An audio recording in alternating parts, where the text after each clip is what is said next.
Hi, Jeremy here, Modern Vitality. In today's video, we're talking about chronic fatigue syndrome. People with chronic fatigue syndrome are lucky, right? Yeah, I said it. I know it's counterintuitive. I know this is a really weird thing to lead with, to talk about, but I think it's so important because I learned this from a mentor. And once I got this through my head, it changed my whole perspective on healing and the arc of progress.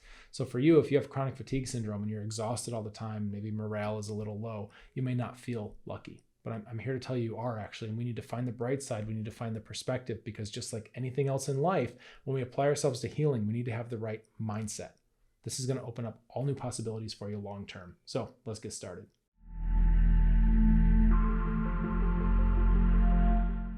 These kinds of reframes are really massive in terms of our healing potential. And what you need to understand is that healing is not just mental. I know some people, they go after this, oh, it's the power of the mind and the subconscious mind, and I'm going to like manifest health and all this kind of stuff, which is good. It's great. I do not discount that. In fact, that's some of the stuff, if you're at all familiar with my work, you've probably heard me advocate this, like the way we think about things, it's very important. And at the same time, it's not enough, right? For most people. I know there are some people who have healed themselves with their mind and all that, but this is the vast minority of people. Most people that I meet, that I encounter, that come into my world here, they've tried some of that stuff. They maybe get some results, but they feel like, there's more to it. And there is, right? There is. What I'm going to tell you, this is not just a mental thing, but the mental piece is important. And in terms of like making progress with your healing, you want to make sure that you don't have your foot on your brake.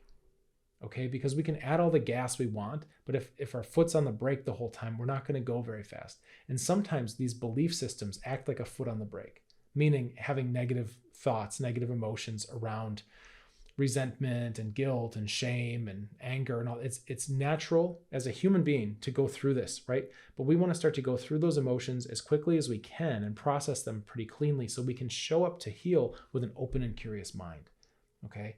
Because then your foot is off the brake and the things you're doing can work a little bit better. Same thing, skepticism, right? It's good to have a healthy sense of skepticism. I know I do, right? But you don't want to have skepticism to the point where you're just totally jaded and just you think nothing will work, right? You need to have some optimism underneath as well. So all that's to say, when we look at a topic like this, like feeling lucky for having a disease, it's really interesting because this isn't just lip service, right? In the short term, it doesn't make any sense. And I remember one of my mentors, she was a dear, dear teacher to me. And this was, early 2000s. I had this conversation with one of my teachers, and she said, and she was talking about any kind of chronic complex condition. She said that people with these diseases, they're lucky. They're very lucky.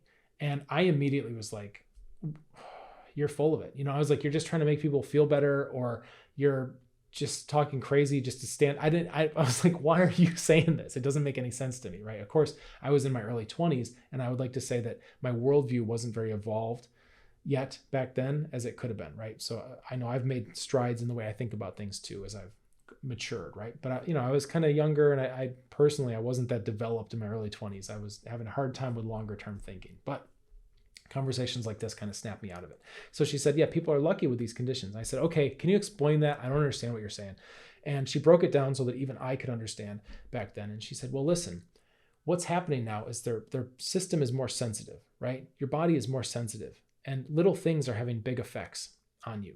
So you may have a condition, a medical disease diagnosis, or even if sometimes they just suspect something, or there's just enough stuff that's kind of not right that makes you think something's going on, right? Whether it's officially diagnosed or not. And you have all these symptoms, and you're very almost hyper reactive to what's going on with the world around you in terms of foods, emotions, situations, environmental things, right? All this stuff can really have a big effect on your system. But what that does, and her point too, is she said people who get these conditions at a young age are the most lucky. And I was like, you're killing me here, right? How does this make sense? And she said, because what that does is it forces you to pay attention to things other people are numb to, right? So normal people that don't have any kind of disease diagnosis, they're still affected by the environment, right? They're still affected by the foods they eat, by their emotions, but they have no warnings, right? There's no lights flashing on their internal dashboard telling them to pay attention to something. So they're going to go through life with a false sense of security. All these things have been undermining the health of normal people for 10 years, 20 years, 40 years, 50 years, whatever. And they have no idea that their health is eroding because they're not sensitive enough. They're not tuned in enough to feel it, right? So eventually it just bottoms out, and then you get really sick and you don't know why, and it doesn't make any sense. And there's no proactive care. And her point was, people that have these conditions, these complex chronic conditions, they have no choice but to start to pay attention to self-care. And what that does over time is that starts to build up habits and systems in your life, right? This is one of the things I work with all the people that come through my group, my programs. I'm always building up systems of self-care so that you have these things and you don't have to think about them and reinvent the wheel all the time, right? But when you put those systems into place, now you're setting up a foundation so that, yes, life is going to be trying to hurt us, right? There's going to be weather problems. There's going to be pathogens. There's stuff in the environment, right? There's mold spores everywhere. There's foods that aren't perfect. There's all these modern insults. It's one of the reasons I call this modern vitality, is to have vitality in the modern world is quite a feat. It's quite a challenge with all the stuff in the sky, in the soil, on the food, in the air, right? All these things that are manufactured that are now assaulting us all the time. And more people are becoming sensitive, right? Because there's no choice. There's no choice. There's so many bombardments happening that now, like, a lot of people are starting to feel it. But if you're early, if you're even more on the kind of hypersensitive side of the spectrum, then you've had a lot of practice with this. And this is one of the things I've noticed too from working with all the complex chronic health condition folks, is that the communities are very savvy to things. So when the average population is starting to get subjected to electromagnetic radiation, right? Non-native EMFs coming in from rollouts and all this stuff that nobody asked for, right? And now people are starting to get sick. Well, the complex chronic health folks, they already know it. They already saw it coming. They're already monitoring their EMF levels. They're already doing shielding, right? They're already doing all these things to mitigate and minimize those types of effects. And likewise for basically every other issue that's happening. So if you're dealing with something complex and chronic, something baffling, even if you've got a wild symptom picture, I will tell you, I think there's some truth to that. You're lucky because you've been forced to prepare, even though it doesn't feel like luck at first, or even right now, right? It might not feel like a blessing, feels like a curse. But what that's doing, if you embrace that, if you dive into that, is it's forcing you to pay attention to some things that nobody else is paying attention to. And what that allows you to do is prepare and learn and start to become more resilient and more strong. And then when the bottom drops out of the normal people and nobody knows what to do, there you are, and you can help and you can guide and you can lead and you can serve people that way and you can share what you've learned. Pretty wild when you think about it. When you think about what's your bigger kind of life calling, right? Now, this doesn't mean that we need to suffer, right? Always suffer, because that's where all the value is. But what we can do is we can find value in the suffering we've had, as long as we can use it and extract it, right? Not just suffering for suffering's sake, not just having pain with no purpose, but instead looking at, what are these lessons I've extracted? What wisdom have I gained from this experience, even though it's been unpleasant?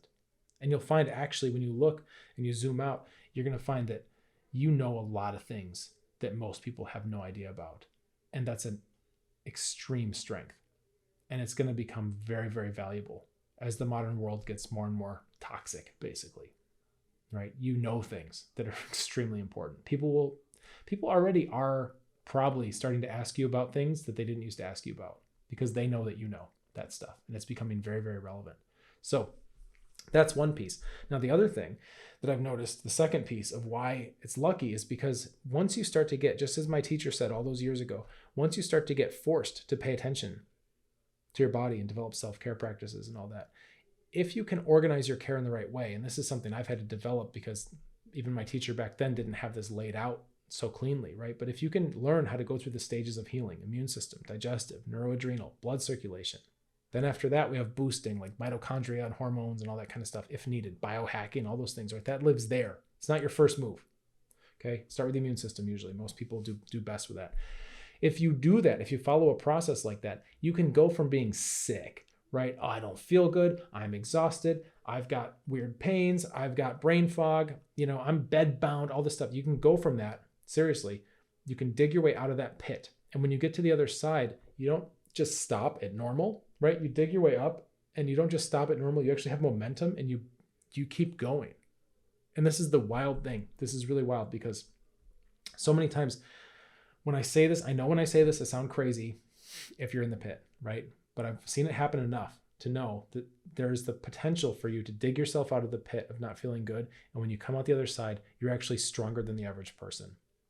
You have more vitality, you have more energy than the average person who's been settling for the numb status quo because they don't have pain. They don't have pain to prompt them, right? To motivate them into actually learning how to really take care of themselves. This is wild. When I watch people who are, a lot of times it's not always women, but a lot of times this kind of archetype happens where the mother or the matriarch or the female kind of head of household, right? She's taking care of everybody else. And then she hits a point where she kind of can't anymore because of, burnout of her systems. So exhaustion, like I said, exhaustion, fatigue, brain fog, weird pains, all this stuff kind of piles up. Yeah, sure, there's typically some kind of medical condition involved, right? But basically like, oh, I'm sick now. I can't take care of people how I used to. And then all of a sudden it changes and everybody else is not taking care of her, which feels weird because she's not used to that, right? And then everybody kind of sees her as, even though they don't say it, they see her as like the weakest person in the family who needs the most accommodation, right? And oftentimes the patient will feel that and they don't like how that feels because they're especially used to being like the strong one that kind of pulls through for everybody else. But of course, that's the pattern, right? You pulled through for everybody else and didn't start taking care of yourself until it got that bad. And I know I'm going off here, and once that happens, right? All of a sudden, status-wise, ability-wise, you're kind of like the weakest one in the household. But you start working through a system, right? Actually getting your health back in a strategic way. And now you start to get healthier than you were before when everything was fine and normal, right? You're healthier than that. And then you actually become the strongest person in your house. It's a crazy transformation because now you can actually go back to giving and taking care of the other people, but it doesn't deplete you. It feeds you because you have that vitality, because you've got an underlying system set up of self-care, basically. And your software is updated to where you know how to read what your body needs, where we've taken your intuition and we've now trained it. You have a trained intuition that you can trust, you can depend on. It's fascinating to be a part of that transformation. So if you're dealing with a complex chronic health condition and you don't want to do it alone, there's a lovely community of people, which I started. It's called Modern Vitality Solutions and Support. It's a free group to join as a guest. You'll find the link in the description below. If I see your application and it looks really good, like you're going to be a great fit for our group, I'll get you in as soon as we can. Now, my caveat here is that I keep it small. Why do I keep the group small? Because you can ask me anything in there. And I like to know who's in there. I like to know who I'm talking to. So if you ask me for my perspective on something, I can give you information that's more tailored to your specific situation, right? So I like to know what's going on. That means I keep the group cozy and we do tend to fill up. So you may find there's a wait. If your application looks really good, it might be a month, right? It might be 2 months before I can get you in the group. But again, it's free to join. And in the meantime, consider liking this video, subscribing to the channel, right? Why should you do this? Well, because now you're taking charge over these algorithms. If you see something that helps you, right? And if you're dealing with a complex chronic health condition, getting your health back is probably the biggest thing on your plate. It should be your first priority, right? That's what's blocking you up from the whole rest of anything else you want to do. So if you see something that helps you along with something very important to you, and you start subscribing and liking and all that, you're signaling to the algorithm you want to see more things like that because they actually matter to you, right? I know we all go on social media for a little bit of escapism and some kind of scrolling and whatever random stuff and funny things and all that, which is fine. But at the same time, if you train these algorithms to show you things that help you, you can get a lot smarter, a lot faster. So I would encourage that. All right, I hope this video helps you. Let's get you feeling better. Cheers.